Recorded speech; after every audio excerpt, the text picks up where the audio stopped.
Alright, before we start this video, I just wanted to let you know that I just finished recording, subtitling, and uploading a 9-hour free JavaScript course to our website. So if you want to learn JavaScript, if you are a beginner, if you never programmed in your life, please check out the link on the description. It's a 9-hour JavaScript course for beginners. It's for free, it's for you, because I love you. 안녕하십니까? 니콜라스입니다. And welcome to the video number 3. 3? Is it 3? No, 2. On today's video, we are going to learn why algorithms are important by comparing two algorithms that do the same thing. Today, we're going to see how we can find a number inside of an array, but as you will see, the speed will vary a lot depending on which algorithm we choose.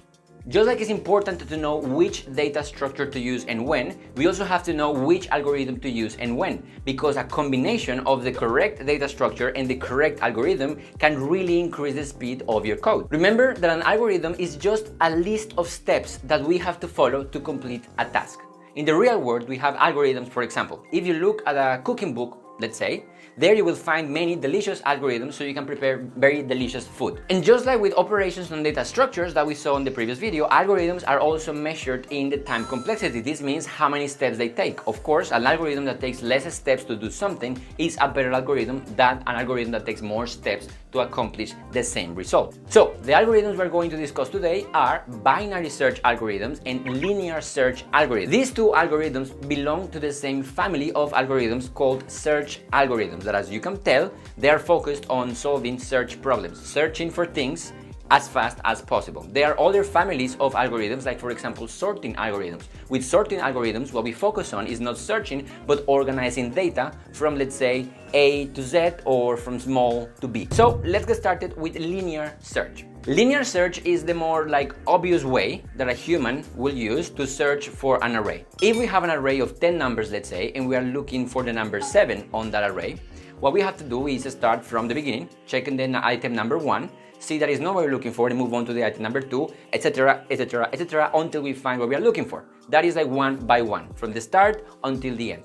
And as we saw on the previous video, the worst case scenario for a linear search would happen if the item that we are looking for is at the end of the array, or if the item is not even in the array itself. This means that as our array's size grows, the time that it takes to run a linear search algorithm on that array will grow with it. This is called linear time complexity, which again is as the input size grows, our running time will also increase in a linear way. Now there has to be something better than this, and fortunately there is, and it's called binary search. Now if you want to use binary search, you cannot use binary search on any kind of array. Binary search only works if you have a sorted array. Some algorithms can only be used with certain kinds of data structures, and binary search is a good example of this. A linear search could be used on any array. Binary search could not be used with any array, only with a sorted array. So what is a sorted array? A sorted array is just an array where the items of that array are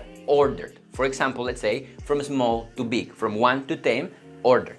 And this is when we talk about trade-offs, because adding an item to a sorted array takes longer time than adding an item to an unsorted or normal array. But as you will see, searching for an item on a sorted array is super incredibly fast compared to searching for an item on an unsorted array. Adding an item to an unsorted array or a normal array, as we saw in the previous video, is pretty fast. As long as we have the space, all we have to do is add the item by the end of the array. That's super fast, just takes one step and that's it.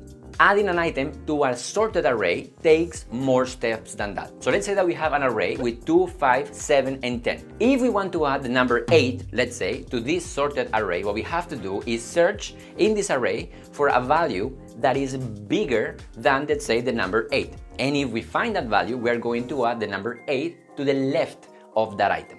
First, we start with the index number 0 of this array, and we check if this number is bigger or smaller than the value we want to add. Remember, we want to add the number 8, and the value that we have on the index number 0 is 2. Of course, 8 is bigger than 2, so we move on to the next index. Here, we repeat the process, and we realize that 5 is smaller than 8. So then we have to move on to the next index. Again, 8 is more than 7, so we move on to the next index, and here is when we find the number 10. So then we realize the number 10 is more than 8, so we know now where to put the number 8, between the 7 and the 10. So that means that we have to move the items on the right hand side of the position where we want to add our number 8. As you can see, compared to adding items to a normal array, adding items to a sorted array takes some time.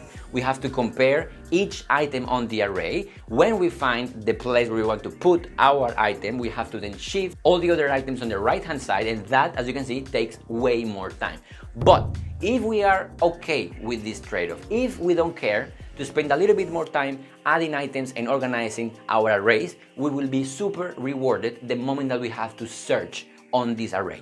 So now that we have our sorted array, we can finally apply binary search to it. The word binary in binary search doesn't really refer to zeros and ones. What it means is cutting things in half. Binary, cutting things and breaking them in two. So let's say that we have a sorted array with the numbers 1 to 10. And let's say that we want to find the number 9 on that array. Unlike linear search, with binary search, we don't start from the beginning of the array. We don't start from the index 0. With binary search, we start from the middle, from the half of the array. Then we check if the number in the middle of the array is bigger or smaller than our target number. If it's bigger than our target number, what we do is we focus on the elements on the left hand side, and if the number is smaller than our target number, we focus on the items on the right hand side.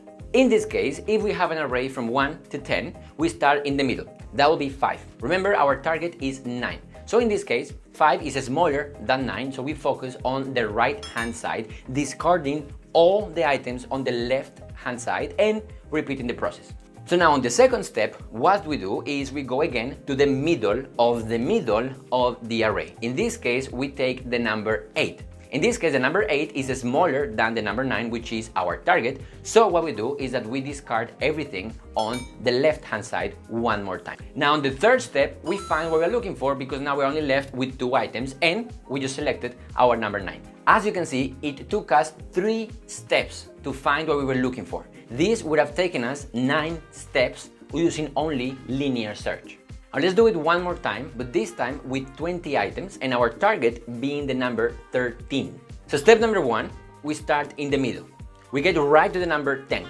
10 is less than 13, which is our target, so we focus on the right hand side. We discard all the items on the left. Step number 2 is we get the number 15.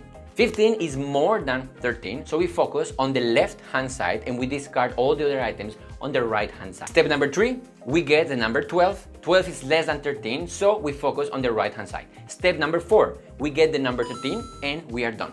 Here, as you can see, compared to the previous operation, the size of our input doubled, but the amount of items it took us to complete the search only increased by 1.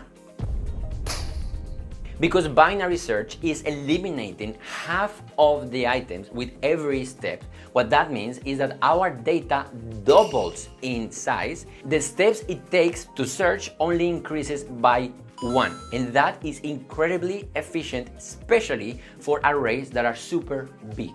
A linear search with an array of 10,000 items will take us maximum, in the worst case scenario, 10,000 steps.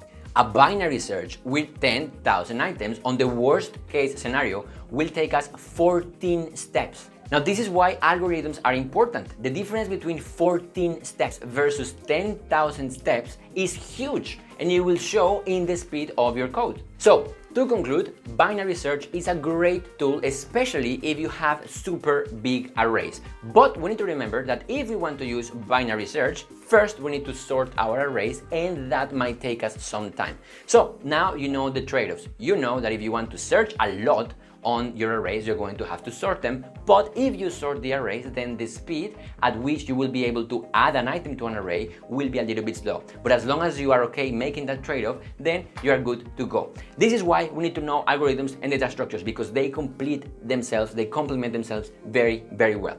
That's it for this video. On the next video, we're going to look at some tiny math and a better way to expressing the time complexity of an algorithm. Instead of me saying the worst case scenario, best case scenario, 10,000 steps, whatever, we have a way of writing down how fast or how slow an algorithm could be. That will be on the next video. Thank you so much for watching this video. If you're enjoying this series, please consider leaving a like and subscribing. Let me know in the comments what you think of this video. And remember, if you want to learn JavaScript and you want to learn JavaScript for free, we have a 9-hour free course in our website for you. So go and check it out and let me know what you think. I will see you on the course. I will see you on the next video. Don't forget to be happy today. Please eat kimchi. 감사합니다. 사랑해요. See you on the next one.